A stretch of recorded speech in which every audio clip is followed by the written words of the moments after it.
Magandang araw, Misteri. Ako po si Ella at matagal na po akong tagapakinig ng programa ninyo. Hindi ko po akalain na darating ang araw na ako mismo ang magsusulat ng kwento rito. Pero wala na po akong ibang mapagsabihan. Wala akong ibang makakapitan. Sana po ay mabigyan niyo ng pansin ang liham kong ito. Hindi ko na po alam kung paano ko mapagpapatuloy, lalo na't ang taong akala kong magiging kakampi ko habang buhay, siya palang sisira sa akin. Mula pagkabata, si Rika na ang matalik kong kaibigan. Magkalaro, magkaklase, magkasama sa lahat ng kalokohan at kwentuhan. Kahit sobrang magkaiba kami, ako yung tahimik at mahinhin, siya yung palatawa at palaban. Hindi iyon naging hadlang sa pagiging magkadikit namin. Kung may problema ako, siya ang unang tumatakbo sa bahay namin. Kapag meron siyang crush, ako ang unang nakakaalam. Palagi kaming nagkukwentuhan sa ilalim ng puno sa likod ng eskwela. Nagpapalitan ng sikreto at pangarap. Parang magkapatid. At noon pa man, may isang sikreto akong ipinaalam kay Rika. Si Jay. Misteri. Kababata rin namin si Jay. Hindi siya yung tipong artistahin, pero may karisma siyang hindi mo basta-basta matatalikuran. Siya ang team captain ng basketball team sa liga noong high school kami. Isang bagay na lalong nagpaangat ng tingin ko sa kanya. Napapangiti pa rin ako minsan tuwing naaalala ko kung paano ako asarin ni Rika dati. Wala kang pag-asa, sabi niya noon sabay tawa. Pero siya rin ang unang nanghikayat sa akin. Malay mo, balang araw magustuhan ka rin niya. At dumating nga ang araw na yon, Misteri. Hindi ko akalain na isang gabi, si Jay mismo ang unang lumapit sa akin. Sa hindi ko maipaliwanag na dahilan, ako ang pinili niya. Simula noon, hindi lang ako at si Rika ang magkasama. Naging 3 na kami. Mas naging masaya ang mundo ko. Pero hindi ko alam, may isang tao palang hindi natutuwa sa lahat ng ito. Lumipas ang 4 na taon at sa wakas, dumating ang araw na pinag-uusapan na namin ni Jay ang aming kasal. Hindi perpekto ang relasyon namin. Minsan may tampuhan, minsan may hindi pagkakaunawaan, pero sigurado ako sa kanya. Sigurado ako na kahit anong mangyari, kami ang magkakatuluyan. Hanggang sa isang pangyayari ang gumulo sa lahat. Nagkasakit si Lola Salve. Laking lola ako, Misteri. Siya ang nagpalaki sa akin matapos mawala ni nanay. Kaya nang lumala ang sakit niya, wala akong ibang naisip kundi ang manatili sa tabi nito. Wala nang ibang mag-aalaga sa kanya kundi ako. At dahil dito, napilitan akong huminto sa trabaho. Kahit ganoon pa man ang nangyari, doon ko napatunayan kung gaano ako kaswerte sa kaibigan kong si Rika. Siya ang unang sumaklolo nang kailangan ko ng tulong. Minsan, sa hating gabi habang inaalagaan ko si Lola, hindi ko maiwasang mapaiyak ng tahimik sa sulok. Hindi dahil napapagod ako sa pag-aalaga, kundi dahil hindi ko alam kung paano ko kakayanin ng lahat ng ito mag-isa, lalo pa at ang layo ni Jay. Pero sa lahat ng pagkakataong pakiramdam ko ay nag-iisa ako, nariyan si Rika. Ella, huwag mong masyadong problemahin yan ha? Ang sabi niya, minsang inabutan niya ako ng isang supot ng pagkain. Alam kong mahirap ang pinagdadaanan mo ngayon, kaya huwag mong kakalimutang kumain. May mga araw na bigla na lang siyang sumusulpot sa bahay namin na may dalang pagkain. Hindi lang para kay Lola, kundi para na rin sa akin. Mga nilutong sopas, tinola, at kung ano-ano pang mainit na pagkain. Rika, nakakahiya na sa'yo. Sabi ko minsan, nahihiya na talaga ako sa kabutihang pinapakita niya. Ano ka ba, Ella? Anong nakakahiya? Natatawang sagot niya habang isinusubo ang kutsara ng sopas kay Lola. Hindi ba mag-best friend tayo? Hindi ko kayang pabayaan ka, lalo na ngayon. Parang nababasa niya ang isip ko kapag naiisip kong paubos na ang ipon ko. Siya kasi ang nag-aabot ng kaunting pera para pambili ng gamot ni Lola.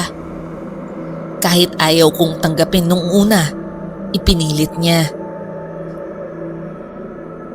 Ella, hindi kita kayang panooring mahirapan ng ganito. Kaya tanggapin mo na. Alam kong hindi siya mayaman, Miss Terry. Pero kahit papaano ay nakakaluwag siya sa buhay. Sa kabila ng lahat, hindi niya pinagdamot yun sa akin. At kapag hindi ko na rin alam kung saan kukuha ng lakas ng loob, siya ang gumagawa ng paraan para patawanin ako kahit saglit lang. Minsan, habang nag-aalaga ako kay Lola, dahan-dahan siyang sisilip sa pinto ng bahay namin na parang batang may dalang sorpresa. Ella, may chismis ako sa'yo. Bulong niya na may kasamang kilig at pilit na pigil na tawa. Ano na namang kalokohan yan, Rika? Pabiro kong sagot kahit alam kong kakagat ako sa kwento niya. At kapag nagsimula na siyang magkwento ng mga walang kwentang bagay, tulad ng kung paano nadulas ang isang regular naming customer sa restaurant o kung paano siya pinormahan ng tindero ng isaw sa kanto, ay napapatawa na lang din ako. Sa mga panahong pakiramdam ko ay pasan ko ang mundo, si Rika ang bumubuhat sa akin. At dahil doon, mas lalo akong nagkaroon ng utang na loob sa kanya. Kaya ipinangako ko sa sarili ko, sa oras na makabalik ako sa trabaho, bababaan ko ang sarili kong pride at babawiin ko ang lahat ng kabutihang ginawa niya para sa akin. Pero unti-unti pa rin nagkaproblema ang lahat, pati ang relasyon namin ni Jay. Habang lumalala ang sitwasyon ni Lola, mas gumugulo ang mundo ko. Ang dating madalas naming pagkikita ni Jay ay unti-unting naging lingguhan, hanggang sa minsan isang beses sa isang buwan na lang. At sa bawat lumilipas na araw na hindi kami nagkikita, pakiramdam ko ay may nawawalang piraso sa pagitan namin. Hindi ko gusto ang ganitong pakiramdam, Miss Terry. Hindi ko gusto ang distansyang unti-unting bumubuo sa amin. Pero hindi ko alam kung paano ito aayusin. Si Jay, palaging abala sa trabaho. Ako naman, hindi makaalis sa tabi ni Lola. Hanggang sa isang gabi, habang nakaupo ako sa labas ng bahay, nakatitig sa madilim na kalangitan, biglang dumating si Jay. Nakangiti siya, pero alam kong may bumabagabag sa kanya. Hindi ko man tanungin, nararamdaman kong may gusto siyang sabihin sa akin. Umupo siya sa tabi ko Kinuha ang kamay ko at marahang hinaplos. Ella, may gusto kong pag-usapan natin. Ano yun, Jay? Bumuntong hininga siya bago muling nagsalita. Bakit hindi na lang kayo lumipat dito? Napakurap ako sa narinig ko. Naguluhan. Saan? Sa tinutuluyan kong apartment malapit sa opisina ko. Palagi na tayong magkasama. Matutulungan pa kitang alagaan si Lola. Tumitig lang ako sa kanya. Gusto kong intindihin ang punto niya, pero alam kong hindi ganun kasimple yun. Napalingon ako sa loob ng bahay, sa maliit na sala namin, sa lumang duyan ni Lola sa tabi ng bintana, sa dingding na punong-puno ng mga lumang larawan namin mula pagkabata. Paano ko iiwan ang bahay na kinalakhan ko? Paano ko pipilitin si Lola na umalis sa lugar na naging mundo niya sa napakaraming taon? Tinignan ko si Jay. Halata sa mukha niya ang pagod. Alam kong hindi niya ako pinipilit, pero alam kong gusto niyang marinig ang sagot ko. Jay, hindi ganun kadali yun. Mahina akong sagot. Alam mong ayaw ni Lolang umalis dito. Napailing siya. Bumuntong hininga ng malalim. Ella, ang hirap kasi. Gusto kitang alagaan. Gusto kong alagaan si Lola. Pero ang layo niyo sa akin eh. Sa pagkakataong yun, hindi ko na alam ang isasagot ko. Ang totoo, gustong gusto ko rin siyang makita palagi. Gusto ko rin siyang makasama araw-araw. Pero paano ko iiwan si Lola? Paano ako pipili sa pagitan ng dalawang pinakamahalagang tao sa buhay ko? Tumingin siya sa akin. May bahagyang lungkot sa mga mata niya. Hindi ko naman sinasabing iwan mo si Lola, Ella. Ang sinasabi ko lang, baka may paraan para hindi tayo mahirapan ng ganito. Napayuko ako at pakiramdam ko, ipit na ipit ako. Napakahirap ng sitwasyon namin. Alam kong gusto lang ni Jay na maging madali para sa aming dalawa ang lahat. Pero paano kung hindi ganon kasimple? Paano kung walang madaling paraan?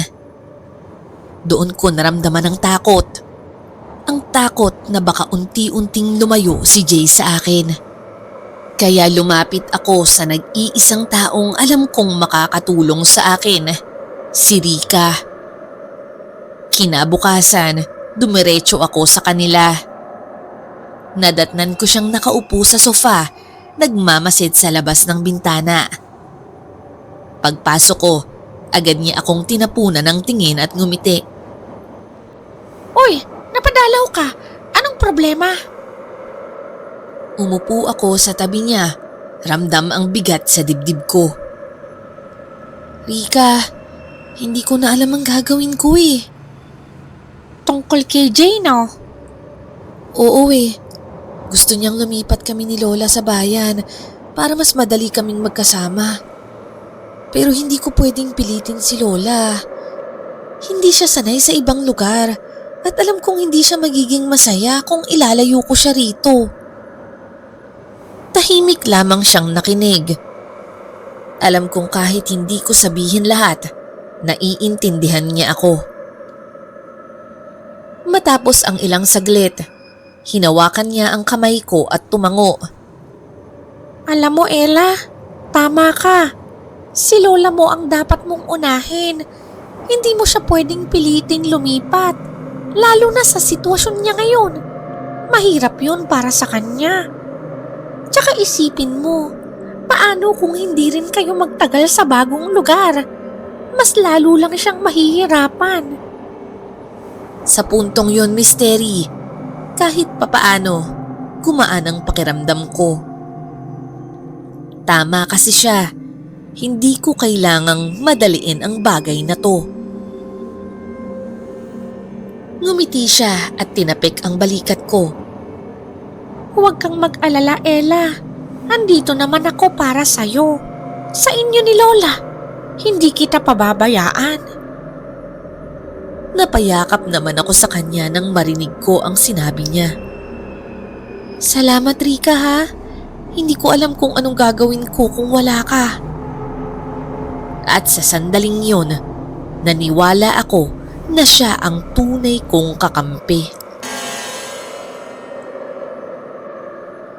Nagulat ako nang mabalitaan ko isang araw na nagpakabit si Rika ng telepono sa bahay nila. Sa kabila ng inggit na nararamdaman ko, masaya ako para sa kanya. Ella, pwede mo nang kausapin si Jay. Masayang bungad niya sa akin isang araw. Ibibigay ko sa kanya yung number namin para anytime matawagan ka niya. Para namang nabunutan ako ng tinik sa dibdib. Sa wakas, isang problema ang nabawasan dahil kay Rika. Pero mystery, ang tawag na hinihintay ko, hindi dumating. Walang Rika na dumadating para sabihing tumawag si Jay. At sa tuwing ako naman ang tatawag, isang sagot lang ang natatanggap ko. Busy siya sa trabaho. Isang hapon, hindi ko na napigilan ang sarili ko. Kailangan ko nang makausap si Rika para maglabas ng sama ng loob. Dumiretso ako sa bahay nila. Tinawag siya mula sa harap ng pintuan, pero walang sumasagot. Oh Ella, nandiyan ka pala. Nasa labas ata si Rika eh. Baka nasa likod sa may bakuran. Agad naman akong naglakad papunta roon. Pero pagdating ko sa likod ng bahay nila, bumilis ang pintig ng puso ko sa nakita ko. Nandun nga si Rika. Nakaupo malapit sa isang sigang may maitim na usok na unti-unting pumapaitaas sa langit. Hindi niya ako napansin dahil abala siya sa ginagawa. Nakayuko, tila may binubulong habang hawak ang isang bagay sa kamay niya. Mas lumapit ako at doon ko nakita kung ano ang mahigpit niyang hawak. Isang litrato. Hindi lang basta litrato ng kung sino. Larawan ito ni Jay. At sa kabilang kamay naman niya, isang piraso ng tela na agad kong nakilala. Damit ni Jay. Mystery, nanlamig ang buong katawan ko habang pinapanood siyang bumibigkas ng mga salitang hindi ko maintindihan. Parang may kung anong mabigat na puwersang bumalot sa paligid. Anong ginagawa mo, Rika? Sigaw ko. Halos hindi ko na mapigilan ang panginginig ng boses ko. Napatalon siya sa gulat at mabilis na itinago ang hawak niyang litrato sa likod niya. Pilit siyang ngumiti pero kita ko sa mukha niya ang pagkataranta. Ano ka ba, Ella? Nagsusunog lang ako ng mga tuyong dahon dito. Ang kalat kaya? Natatawang sabi niya, pero kita ko sa kanyang mga mata ang takot. Lumingon ako sa maliit na siga sa harap niya. Itim ang usok, masangsang ang amoy, at may tila na tutupok na piraso ng papel sa loob. Napatingin ulit ako sa kanya. Ano yung hawak mo? Wala to. Ano ka ba, Ella? Parang ang bigat ng tingin mo sa akin ah. Rika, patingin nga. Ano yung hawak mo? Sinabi nang wala eh. Inis niyang sagot, sabay lingon sa ibang direksyon. Pilit iniiwas ang tingin sa akin. Pero kahit anong tago niya, nakita ko pa rin. Sa sulok ng litratong hawak niya, kita ko pa rin ng bahagya ang mukha ni Jay. Nanginginig ang katawan ko. Napatunayan ko na talaga. Ano yung ibig sabihin ng hawak mo, Rika? Si Jay yan, di ba? Tila nawalan siya ng boses. Kumuyom ang mga palad niya pero hindi na niya maikubli ang katotohanan. Sagutin mo ko! Anong ginagawa mo sa litrato ni Jay? Napakalakas na ng boses ko ng mga panahong yun. Umamin ka, ginagayuma mo ba si Jay? Muling bumakas ang gulat sa kanyang muka pero mabilis niyang pinilit ang kanyang sarili ng ngumiti. Tila ba sinasabing hindi ko alam ang sinasabi ko. Ella, ang OA mo naman. Ano bang pinagsasasabi mo? Huwag mo kong gawing tanga, Rika. Huli kita mismo. At yung ginagawa mo. Ano yan?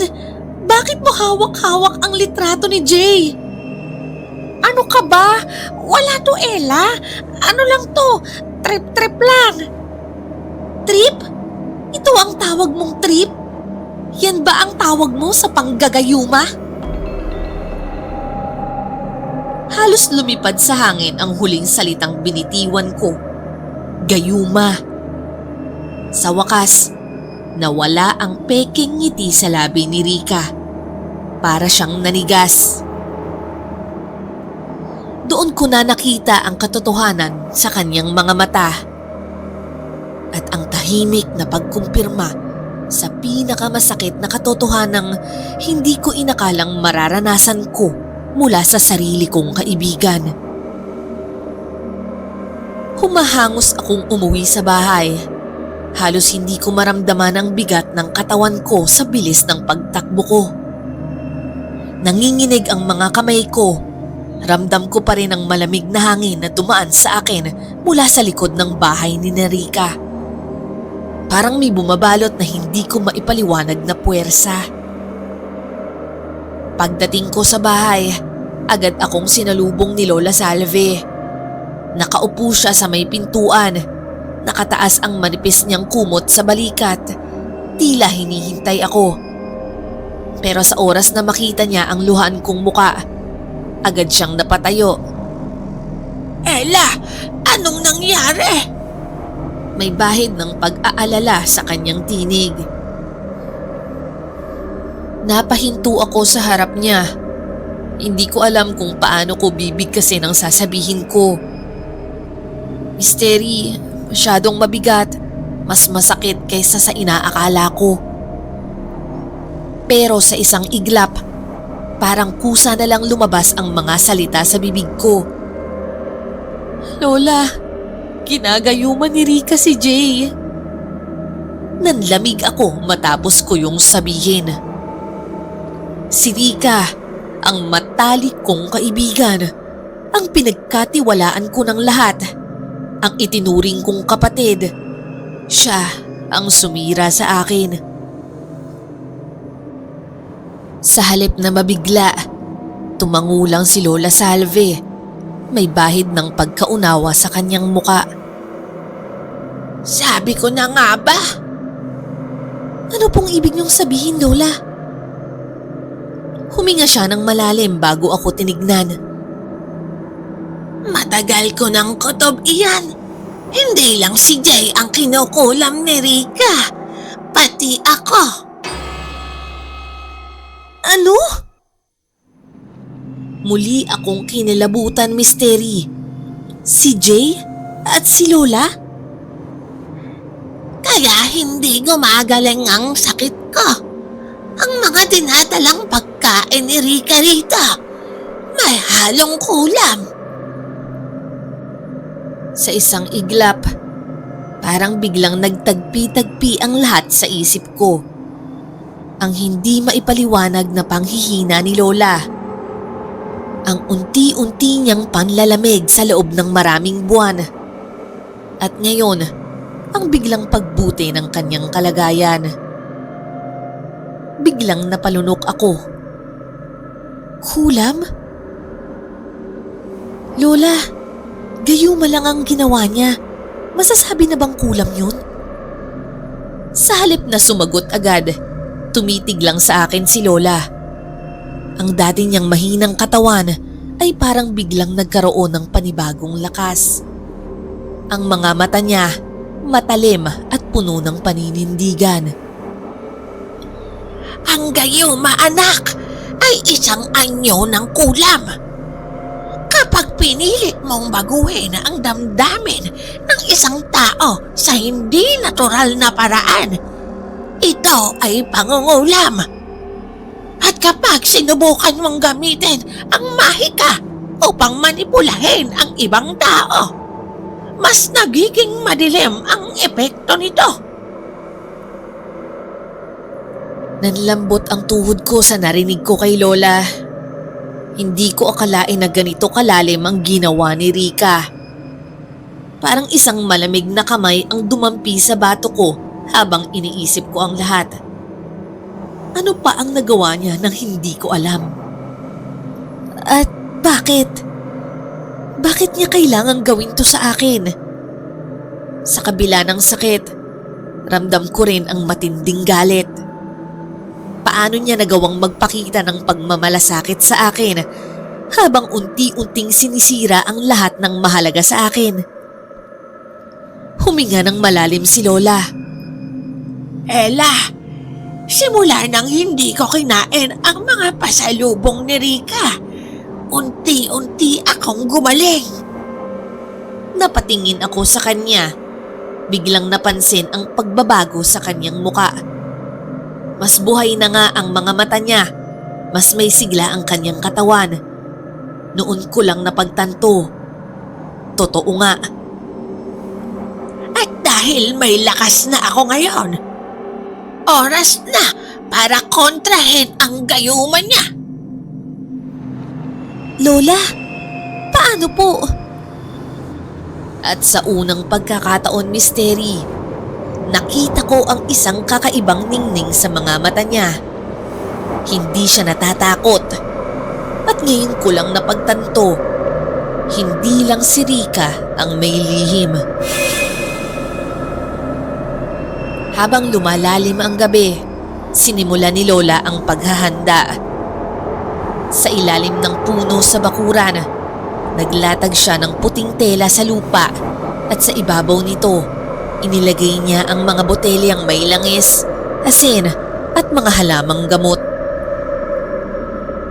Sa tabi niya, may isang mangkok na may lumang tubig na anya ay isang lumang ritual na ginagamit ng kanyang mga ninuno upang kontrahin ang mga masasamang espiritu.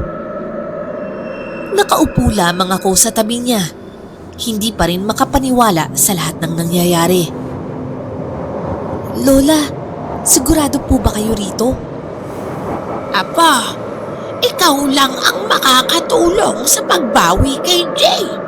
Kailangan nating tapusin ang mahika ni Rika bago siya tuluyang makuha ng buo. Si Jay, ang Jay na minahal ko, ay hindi ko basta-basta susukuan. At kung ito lang ang paraan, handa akong lumaban. Kinabukasan, kasama ko si Lola Salve habang tinatahak namin ang daan papunta sa pinagtatrabahuhan ni Jay.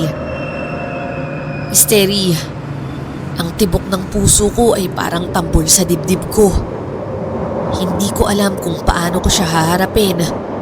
Hindi ko rin alam kung maniniwala ba siya sa akin. Pagdating namin sa lugar, nakita ko siyang palabas mula sa kanilang opisina.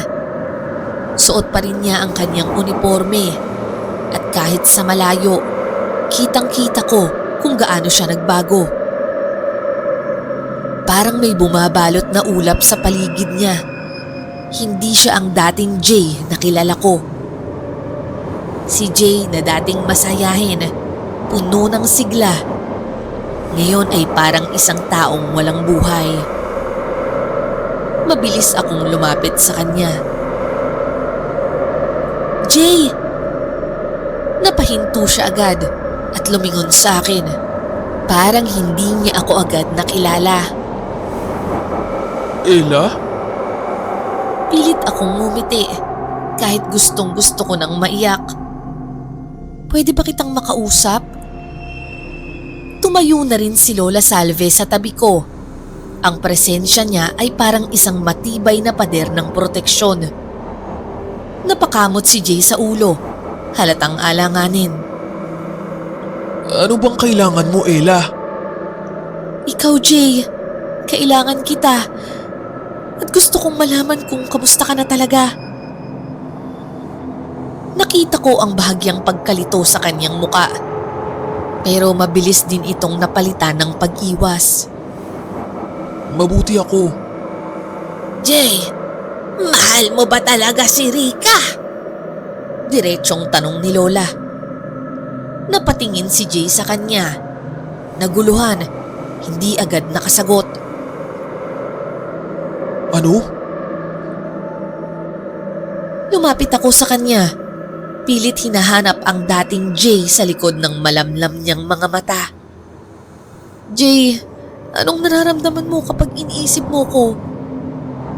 Ella, tapos na tayo. Mystery, napakasakit marinig yun. Pero alam kong hindi yun totoo. Hindi mo ba nararamdaman na parang may mali, Jay? Sa saglit na yon, nakita ko ang pagkalito sa kanya. Isang maliit na siwang sa kanyang isipan na parang naghahanap ng sagot. Jay! Biglang napalingon kaming lahat.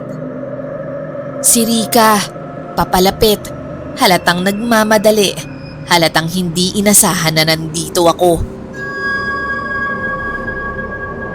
Ang buhok niyang laging maayos. Ngayon, medyo magulo. Ang suot niyang damit, bahagyang gusot. Sa pagmamadali niyang puntahan si Jay, nang makutuban niyang pupunta kami ni Lola sa opisina niya. Pero ang mas nakakaintriga, ang mukha niya.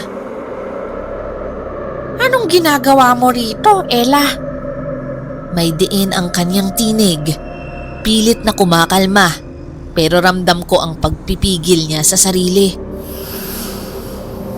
Dapat ako nagtatanong niyan, Rika. Bakit parang kinakabahan ka? Ha?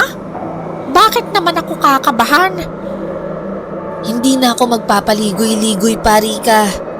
Alam kong ginayuma mo si Jay. Kita ko naman kung paano biglang nag-iba ang postura niya. Pero ang nakakatawa, hindi niya ako tinawanan o pinabulaanan. Sa halip, tumawa siya ng bahagya, pero hindi yung natural na tawa. Anong kalokohan to, Ella? Sinong nagsabi sa'yo niyan? Si Lola Salve. Si Lola? Matanda na yun, Ella. Huwag kang magpadala sa mga pamahiin niya. Kung pamahiin lang, bakit biglang gumaling si Lola nang hindi na niya kinakain yung mga pagkain mo? Hindi naman siya nakasagot agad. Bahagya siyang napalunok at napatingin kay Lola. At si Jay? Itinuro ko ang lalaking tahimik lang na nakatayo. Tila may kung anong tinatangkang alalahanin. Bakit bigla na lang siyang nag-iba mula nang magsimula kang maging mabait sa amin? Biglang tumawa naman si Rika. Pero hindi na siya kasing galing magtago ng emosyon niya. Halata na sa kanyang mga mata na hindi rin siya mapakali. Aba, Ella, ang dami mong kwento. Pero isipin mo to. Bakit ako mag-aaksaya ng oras sa gayuma kung pwede naman akong maghintay na magsawa sa'yo si Jay? Diretso naman akong sumagot sa kanya. Rika, alam mong hindi ka pwedeng maghintay. Dahil alam mong kahit kailan, hindi ako kayang iwan ni Jay. Sa saglit na yon, kumurap si Jay.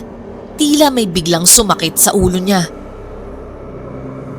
Hinawakan ko naman agad ang braso niya. Jay, mahal mo ba talaga si Rika? Biglang napalingon si Rika sa kanya. May takot sa mukha niya. Jay, huwag mo siyang pakinggan. Nilalason lang niyang utak mo. Hindi mo ba nakikita? Nagpapa-victim lang yan. Lahat gagawin niya para siraan ako sa'yo. Pero hindi na siya pinakinggan ni Jay. Dahan-dahang lumingon ito sa kanya at sa unang pagkakataon, parang bumabalik na ang sigla sa mga mata niya.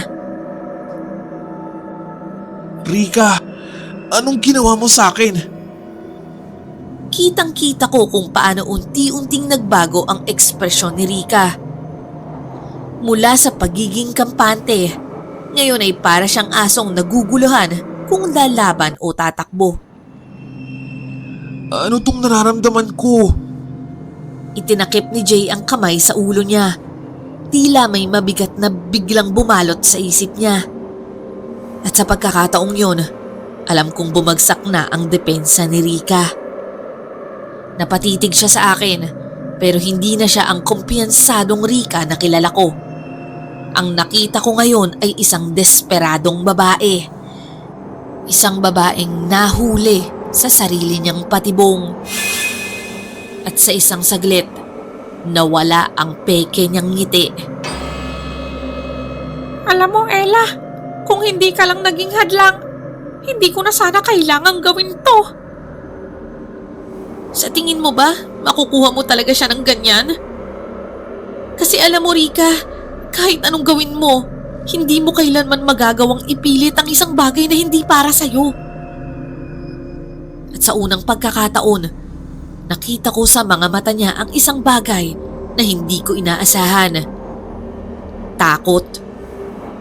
Hindi niya inasahan na darating sa puntong ito. Akala niya siguro, kontrolado niya ang lahat. Pero ngayon, unti-unti nang bumabalik si Jay. At unti-unti na ring lumalabo ang mahika niya. Tapos na ang ilusyon mo, Rika. Maya-maya pa ay nakaramdam ako ng kakaibang hangin sa paligid. Bago pa man makalapit ng tuluyan si Rika kay Jay, hinugot ni Lola ang isang maliit na bote mula sa kanyang dala. Isang langis na may halo ng mga halamang pangontra sa kulam. Dahan-dahan niyang pinatakan ang kamay ko. Saka inilapit yon sa noo ni Jay bago pa siya makailag. Biglang nanlaki ang mga mata niya. Ano to? Bakit parang bumibigat ang ulo ko? Nanginginig niyang tanong, hawak ang kanyang ulo. Si Rika naman, biglang napaatras. Huwag, Jay! Huwag kang makinig kay Ella! Pero huli na siya. Nagsimulang manginig si Jay. Hawak-hawak rin ang ulo niya na parang may sumasabog sa loob nito. Jay, pakinggan mo sarili mo. Ano ba talaga nararamdaman mo para sa akin? Para kay Rika? Nakita ko kung paano unti-unting bumabalik ang sigla sa mata ni Jay. Ang dating malamlam na tingin, ngayon ay punong-puno ng pag-aalala. Ella! Jay, natatandaan mo na ba? Bigla niyang hinawakan ang kanyang ulo at kitang-kita ko ang pagbalik ng emosyon sa kanyang muka. Parang bigla siyang natauhan at nilunod ng katotohanan. Anong ginawa ko? Lumingon siya kay Rika. Ngayon ay nanginginig na ang buong katawan. Ikaw, Rika, anong ginawa mo sa akin? Jay, tumingin ka sa akin! Sa akin ka maniwala! Ako ang mahal mo, hindi si Ella! Napasigaw na si Rika at halatang desperado na. Pero nakita ko ang galit sa mukha ni Jay.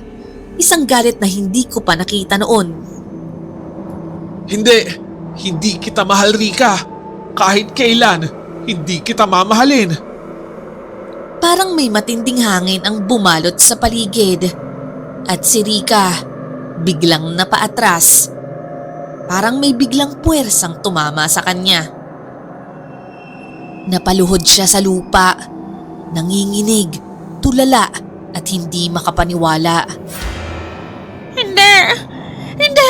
Hindi pwedeng mangyari to! Pero totoo, Misteri.